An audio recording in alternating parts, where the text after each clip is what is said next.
Ish drejtori i klinikës së neurologjisë Igor Kuzmanovski ka ushtruar detyrën për 7 muaj pa licencë aktive, ndërsa në muaj ngusht është emëruar edhe si drejtori i kësaj klinike pa licencë. Gauda e mjekëve bëjnë të ditur se licenca e tij ka pasur vlefshmëri deri më 15 mars të këtij viti, ndërsa të njëjtën, pas publikimit të videos në rrjetet sociale duke përdorur lëndë narkotike, nuk mund t'ja marrin, pasi ai nuk ka pasur një licencë valide në fuqi. Kuzmanovski ka dorëzuar kërkesë të re për vazhdimin e licencës, ndërsa Oda ende nuk ka dhënë miratim për të.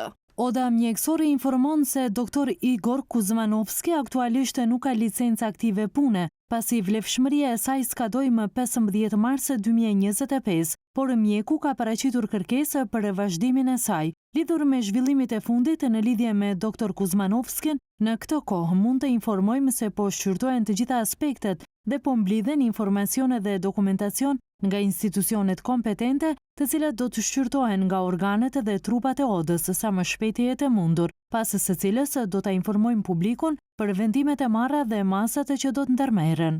As ministri i shëndetësisë nuk sqaron se si Kuzmanovski është emëruar drejtor klinike pa licencë aktive. Tha se tashmë është formuar komision për shqyrtimin e këtij rasti. Ka kërkuar të veprojë edhe inspektorati shëndetësor.